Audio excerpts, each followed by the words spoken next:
새해 첫 주가 되었습니다. 세배 대신 인사 한번 합시다. 새해에 복 많이 받으세요. 다 같이 시작. 새해에 복 많이 받으세요. 모든 식구들이, 나 외의 모든 식구들에게 드린 인사입니다.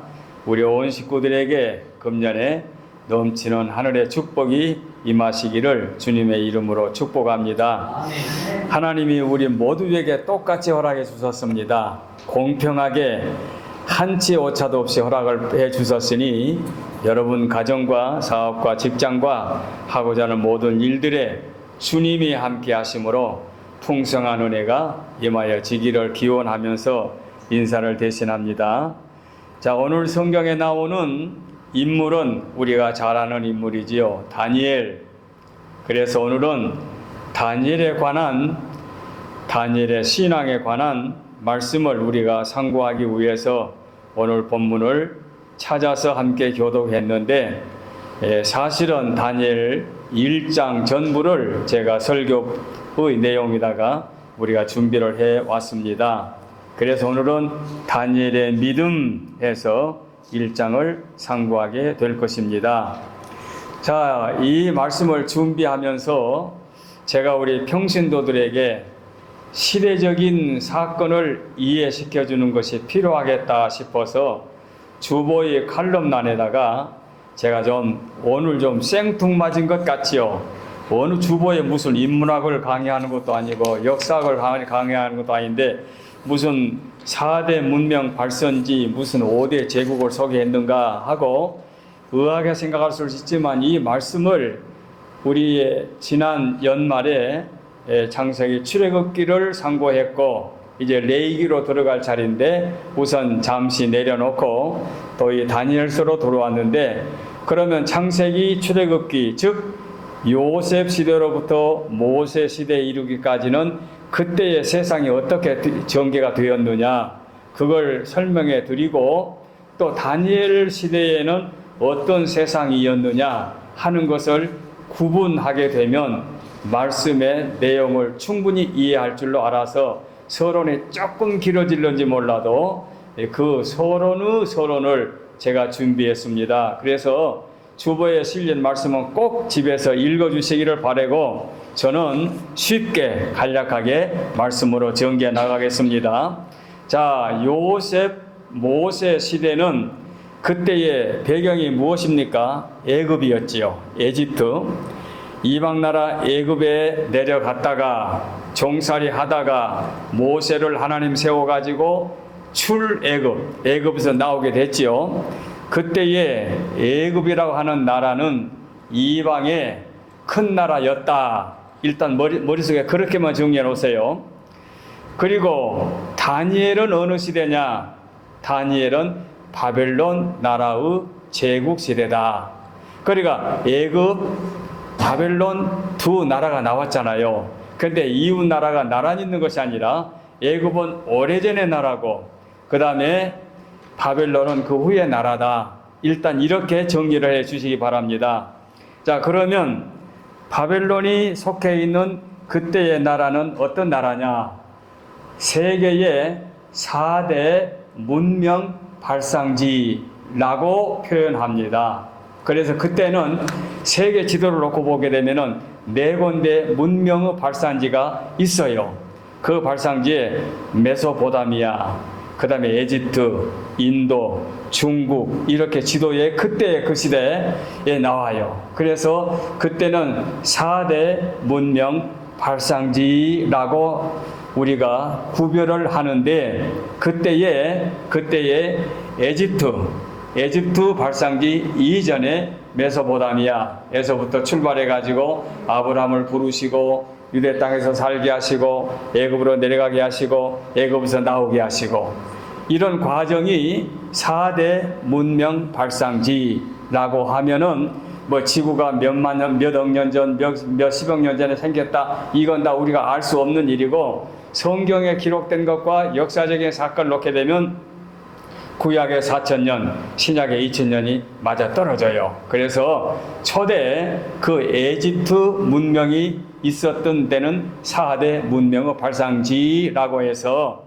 그 4곳 그 강을 중심해 가지고 발상지가 만들어졌는데, 그러면 그것이 모세 또는 요셉 시대에 있었다고 하면 다니엘 시대는 언제냐? 그 후에 와가지고 5대 제국이 형성된 후에 있어졌던 일이다. 이렇게 이제 머릿속에 정리를 해주시면, 이렇게만 설명을 듣고 주보에 제가 올린 말씀을 읽으시면은 이해가 될 줄 압니다. 물론 이제 연도로 따지면은 4대 문명의 발산지 메소포타미아 같은 경우는 주전 4,500년 전이니까 매우 오래지요. 그 다음에 그 중국의 발상지 같은 경우는 주전 1900년이니까 그때만 해도 연도가 많지요. 하지만 그때가 고대 세계의 4대 문명 발상지다 하고 여러분이 이해해 주시면 좋겠습니다. 그럼 이제 그것은 요셉 또는 모세 시대의 사건이고, 오늘 본문에 나오는 다니엘은 언제 시대의 사건이냐? 그 다니엘은 5대 제국 시대, 5대 나라가 형성된 다음에 일어났던 시대다. 그래서 아수르에게 북이스라엘이 망했다, 멸망했다, 그런 말씀 우리가 듣잖아요. 근데 아수르 제국은 보통 우리 세상 사람들은 시리아 제국이라 이렇게 표현하지요. 그런데 우리는 아수르, 시리아를 같이 머릿속에 정리하면 됩니다. 그 다음에 바벨론 제국. 그래서 바벨론 제국 하게 되면은 오늘 본문 다니엘 인물이 거기에 나오게 되는 거죠. 그래서 오늘 우리는 바벨론 제국 시대에 다니엘이 어떤 사람이었다라고 하는 것을 이제 첫 시간에 말씀을 드리려고 한 것입니다. 그리고 난 다음에 메데 파사 시대, 바벨론 제국의 메데 파사 시대, 이제 시대로 바뀌잖아요. 그때가 세상 사람들은 페르시아, 그래서 여러분들 뭐 저는 기억도 못 합니다만 페르시아 왕자와 같은 무슨 노래가 있잖아요. 그게 그때 시대의 이름입니다. 그래서 메데 파사 시대. 그리고 그 후의 시대가 헬라 시대.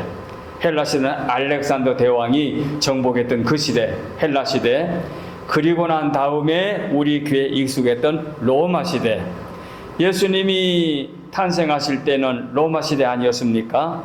초대 교회가 누구에게 박해를 받았습니까? 로마 제국의 박해를 받지 않았습니까?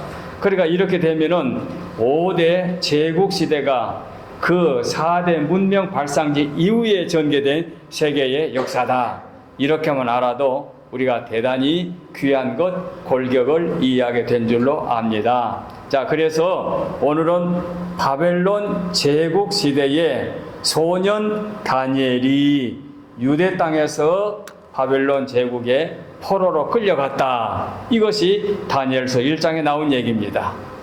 자, 이것이 서론입니다. 설교 들어가기 전 서론으로 말씀을 드린 겁니다. 그래서 4대 문명지 때에는 모세 시대였다 라고 하면은 다니엘은 5대 제국 시대에 있었던 인물이다. 이렇게만 구분해 놓아도 여러분이 성경을 이해할 때 창세기에 나오는 에집트는 어디고 또 이 선지서에 나오는 다니엘 시대의 바벨론은 어딘가, 이렇게 여러분 이해하기 어렵지만은 이렇게만 정리해도 이해가 됩니다. 그럼 로마는 어느 시대인가? 예수님이 탄생할 시대, 이렇게도 정리가 되잖아요.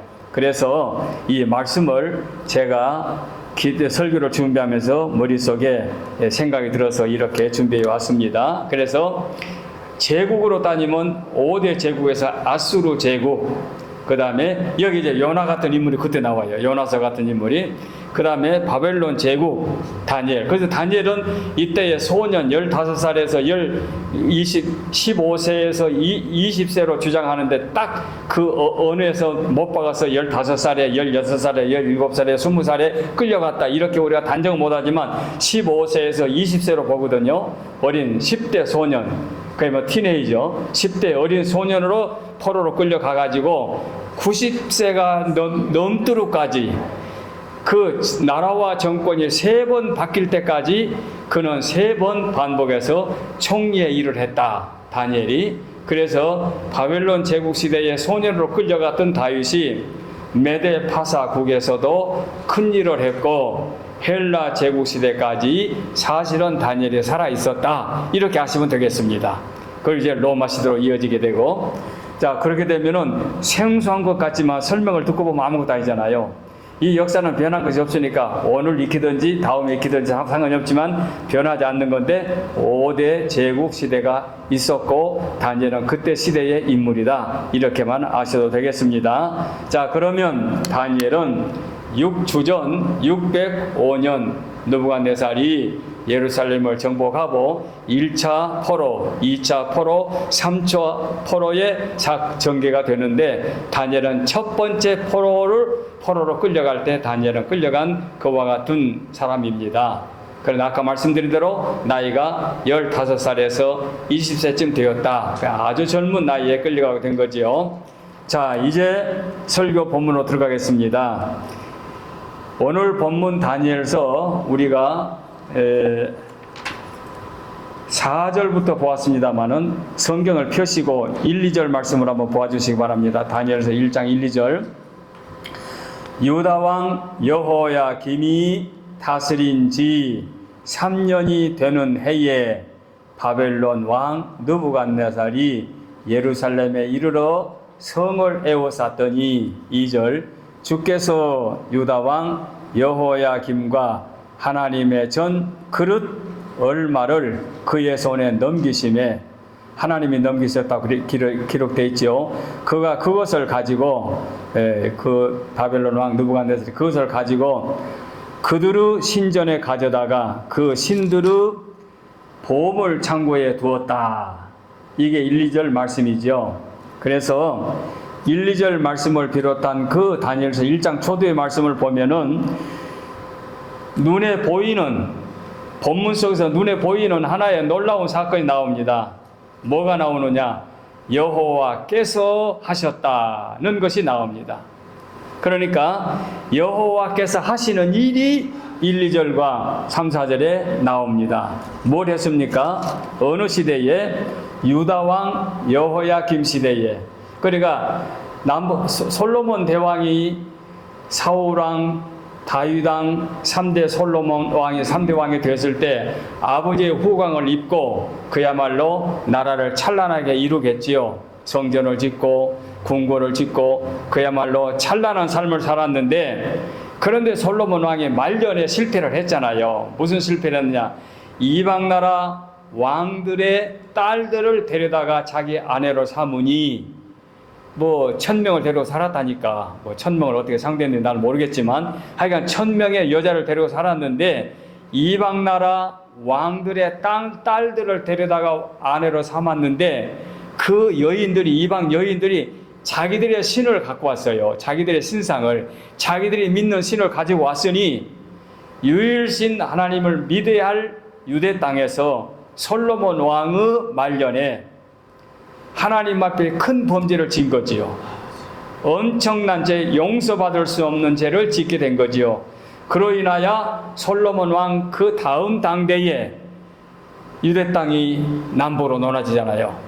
그래서 남북으로 나눠지고 난 다음에 북쪽은 이스라엘, 남쪽은 유대 땅 이렇게 나눠져 가지고 솔로몬 왕의 아들이 남쪽 유대 땅을 다스리는데 그렇게 다스려서 그 왕들이 20명의 왕이 진행되는데 오늘 본문의 여호야김은 18번째 왕이에요.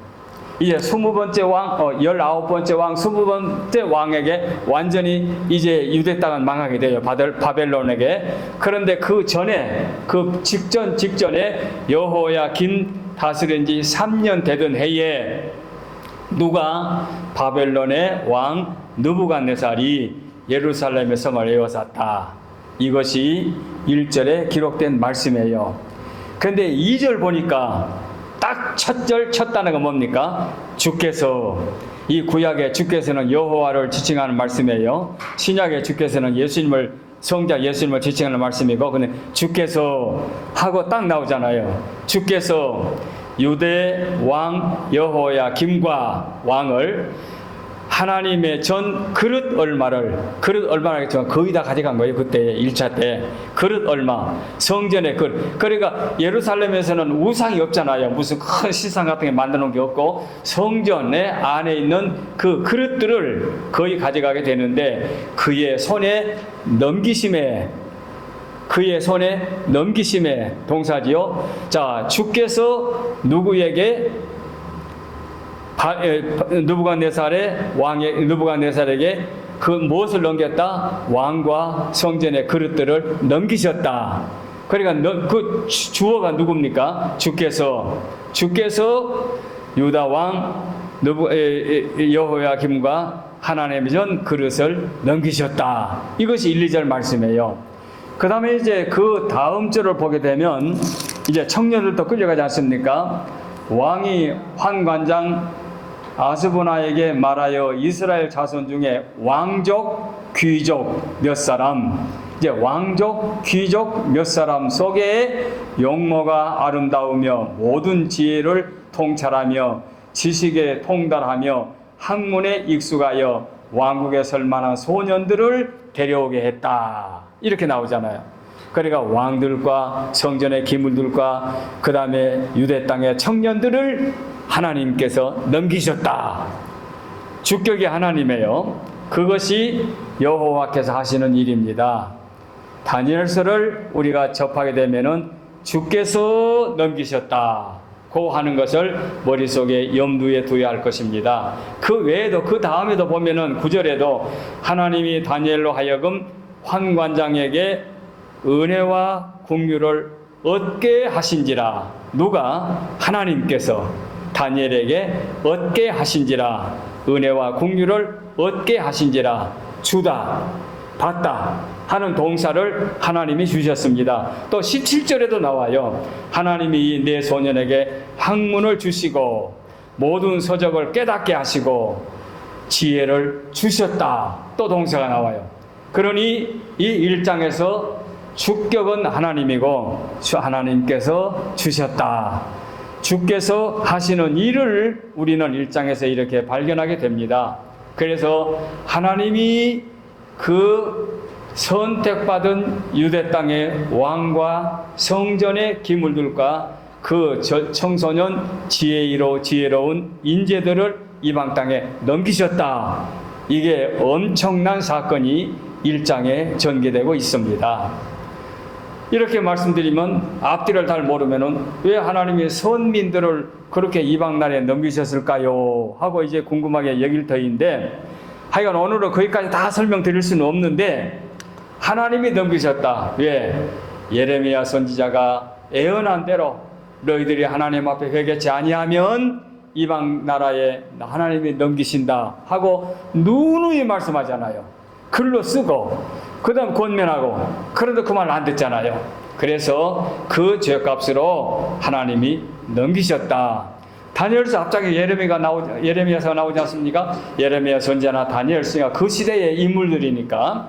그래서 하나님이 하시는 일, 곧 선민 나라의 성전의 기물들과 왕과 인재들을 넘기셨다. 그래서 이방 땅, 이방 나라 왕이 그것들을 가져다가 자기들의 신전 마르둑 신전 보물 창고에 쌓아 두었다. 이렇게 말씀하고 있습니다. 그래서 우리가 일대지는 여호와께서 뭐뭇 하셨다. 그 뭐뭇 속에 왕을 넘기시고 기물을 넘기시고 소년을 넘기셨다. 마치 여러분 봄철이 되게 되면 적당한 여러분의 꽃나무든지 과실나무든지 이 자리보다는 이곳이 햇빛이 많이 들기 때문에 옮겨야 되겠다 하면 옮기지 않습니까? 주인이 마음대로 옮기는 거죠. 그와 마찬가지로 사람들의 주인은 하나님이신데 하나님이 너네들이 지금 회개치 않고 범죄하고 있으니까 이방 나라에서 매저 맞아봐 하고 옮기신 거지요. 그래서 주격은 하나님, 동사 옮기셨다. 하나님이 옮기셨다. 하나님의 백성들이 범죄하면 이렇게 불행한 일을 당하게 되는 거지요. 창세기에 요셉도 그런 말을 하지 않았습니까? 이제 형들이 팔아서 애굽 땅에 가가지고 거기서 천신만고 그때 총리까지 올라갔지요. 하나님이 올려주신 거지요. 그러고 한 다음에 이제 흉년이 되었지요. 형들이 먹을 곡식을 구하러 왔지요. 그 형들과 대화하고 사건 중에서 자기가 요셉인 것, 열 번째 동생인 것을, 11번째 동생인 것을 밝힌 다음에 형들에게 말하는 순간, 형님들, 나를 장사꾼들에게 팔아서 애굽 땅에 넘어온 것 두려워하지 마세요. 하나님께서 이 때를 위하여 나를 먼저 보내셨습니다 하고 형들에게 안심을 시키지요. 창세기 47장에 하나님이 큰 구원으로 당신들의 생명을 보존하시려고 당신들의 후손을 세상에 두시려고 나를 당신들보다 먼저 보내셨나이다 하고 형들에게 안심을 시키지요. 그렇지 않습니까? 그래서 요셉이 먼저 간 거예요. 형들이 팔았지만 형들이 팔아서 억울하게 왔습니다. 내가 형들에게 보복하겠습니다. 그게 아니고 하나님이 보내셨습니다. 하나님이 보내셨습니다. 한 것처럼 오늘 본문에 다니엘과 그 청년들과 성전의 기물들과 왕을 하나님이 이방 나라에 넘기셨다 하는 것을 우리가 기억하면 일대지의 설명이 전달된 줄로 압니다. 이제 8절로 들어가겠습니다. 8절에 보니까 다니엘은 뜻을 정하여 왕의 음식과 그가 마시는 포도주로 자기를 더럽히지 아니하리라 하고 자기를 더럽히지 아니하도록 환관장에게 구하였다. 이게 8절이죠. 유명한 말씀이기 때문에 다니엘이 뜻을 정하였다. 이렇게 두 번째 대지를 정합니다.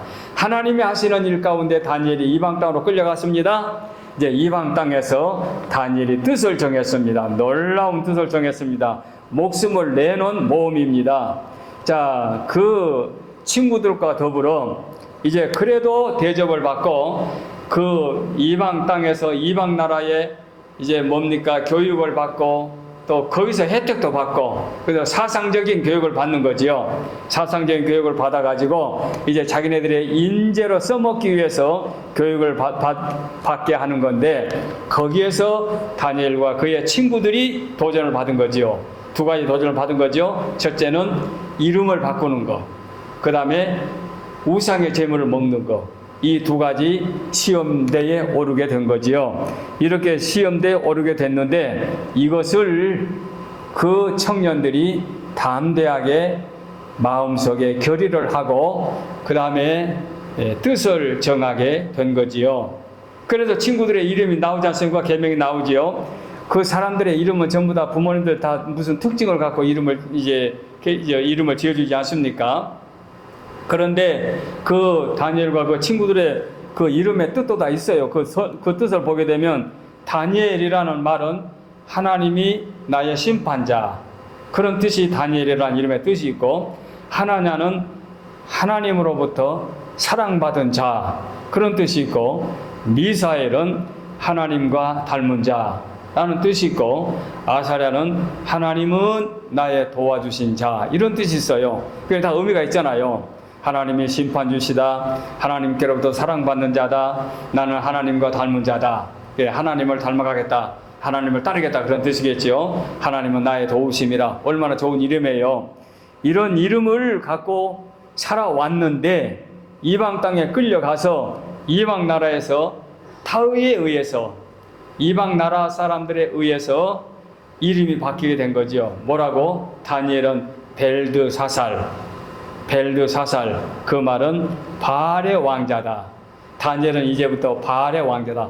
바알은 우상 아닙니까? 우상의 아들이다, 그런 얘기고, 하나냐는 사드락, 그것은 바벨론의 태양신인 아쿠로부터서 바쳐지는 자, 태양신에게 바쳐지는 재물, 그런 뜻이고, 그 다음에 미사엘은 메삭인데 그것은 비너스 신과 같은 자, 너는 비너스 신과 같다, 그런 뜻이고, 그 다음에 아샤라는 아벤누고라고 했는데, 아벤누고는 바벨론의 신인 니보의 종, 신의 종이다, 이런 이름으로 개명을 시켜준 거지요. 그래서 벨드사살, 사드락, 메삭, 아벤누고, 이렇게 이름을 바꾸게 되었지요. 타위에서 이름이 그야말로 성씨만 바꾸게 아니라 이름까지 받게 됐습니다.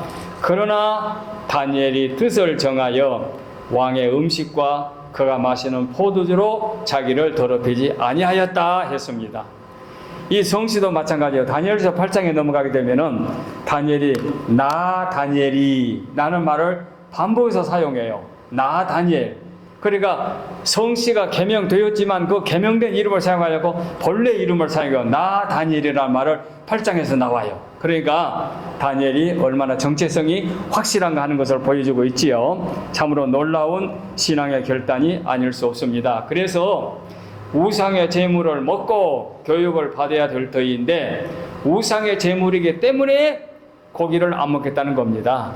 우상의 재물이기 때문에 혹 식물성 음식만을 강조하고 동물성을 금하는 어떤 사람들처럼 다니엘서의 그 내용을 봐라. 식물성만 먹고 기름진 것을 먹지 않았지만 더 살에 윤택하게 찌지 않았느냐. 이건 아니고 그런 뜻이 아니고 그래서 영양과는 전혀 상관이 없이 하나님께서 보실 때 우상의 제물인 고기를 먹지 않음으로 인하여 하나님이 그들을 지켜주심으로 윤택하게 된 거지 식물성만 먹었기 때문에 윤택하게 된 건 아닙니다. 그건 하나님의 특별한 기적과 섭리를 받은 것뿐이지 어떤 사람들의 식물성 강조하는데 이건 이용된 것은 악용된 거예요. 잘못된 거예요. 그래서 그들은 왕의 음식과 마시는 포도주를 금하고 오직 순수한 음식, 식물성만 먹음으로도 그 건강을 지켜주셔서 다른 청년들보다도 더 윤택하게 되었다 하는 체험을 받게 된 겁니다. 이렇게 뜻을 세웠습니다. 오늘 이 다니엘서를 찾아서 1장을 가지고 첫 주에 말씀드린 것은 우리가 작심 3일 만에 내 계획이 무너진다 할지라도 우리도 다니엘처럼 뜻을 정하고 신앙생활을 해야 되지 않겠느냐. 신앙의 기준, 신앙의 선, 신앙의 그 뭡니까? 60점입니까? 59점이면 탈락, 60점. 그래도 기본적으로 선이 형성되는 것처럼 우리도 다니엘처럼 뜻을 정하여 2025년 1년을 우리가 새롭게 다짐하자 하는 뜻에서 다니엘이 뜻을 정한 8절 말씀을 두 번째 대지로 정했습니다. 자, 그래서 나 다니엘은 자기 이름이 새로 개명됐지만은 나 다니엘은 하고 자기 이름도 그대로 사용하고 우상의 제물도 먹지 않는 굳은 의리와 결의를 갖고 자기를 더럽히지 아니했다. 이게 참으로 놀라운 믿음의 본을 우리에게 보여주었습니다. 그래서 환 관장에게 은혜를 입게 되었고 다니엘은 하나님이 함께 주심으로 승자가 된 것을 오늘 본문은 분명히 밝혀주고 있습니다. 이제 세 번째 대지로 넘어가겠습니다. 9절 말씀을 보니까 하나님이 다니엘로 하여금 환관장에게 은혜와 긍휼을 얻게 하신지라고 했습니다. 이 세 번째 대지는 하나님이 긍휼을 얻게 해 주셨습니다. 하나님이 함께 주셨다는 얘기지요. 하나님이 응답해 주셨다는 얘기지요. 하나님이 다니엘로 하여금 환관장에게 은혜와 긍휼을 얻게 하셨다. 만일에 은혜와 긍휼을 얻지 않고 미움을 받았다면은 아무리 다니엘이 잘못을 범하지 않았다 할지라도 환관장에게 피해를 입지 않겠습니까? 그런데 은혜를 입었다는 얘기는 다니엘의 요구대로 들어줬더니 다니엘과 그 친구들이 고기를 먹은 다른 친구들보다도 더 윤택하게 건강하게 되었다.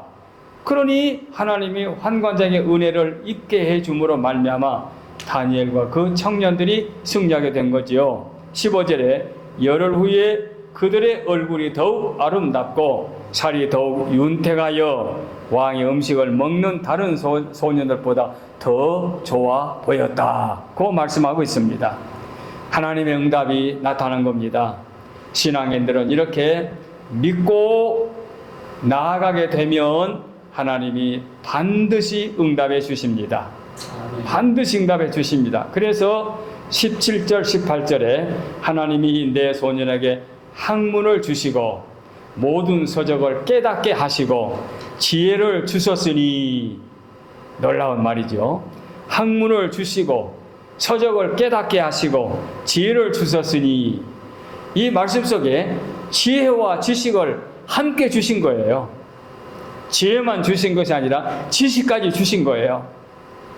왕이 말한 대로 그들을 불러들일 기한이 찼으므로 환관장이 그들을 느부갓네살 앞으로 데려갔다. 거 나오지요. 그 다음에 한 절 건너서 20절에 보니까 왕이 그들에게 모든 일을 묻는 중에 그 지혜와 청명이 온 나라 박수와 술객보다 10배나 나은 줄 알기라. 아니라고 했습니다. 술객들보다도 박수보다도 10배나 그 지혜가 놀랍다. 이렇게 왕에게 인정을 받았습니다. 오늘은 서론이 길었기 때문에 대지에 들어와서는 좀 간략하게 말씀을 드렸는데, 오늘 여러분의 기억에 두실 것은 하나님이 하시는 일은 범죄하게 되면 범죄의 죄값으로 이방 나라에 팔려가기도 하고, 그러나 이방 나라에 끌려가서 다니엘이 뜻을 정하고 그 뜻대로 나아갈 때에 하나님이 응답해 주셔서 다니엘의 신앙의 결실을 우리가 보게 되었습니다. 오늘 1장을 이렇게 말씀드리고 이제 다음 주에는 2장을 우리가 상고하도록 할 것입니다. 기도하겠습니다.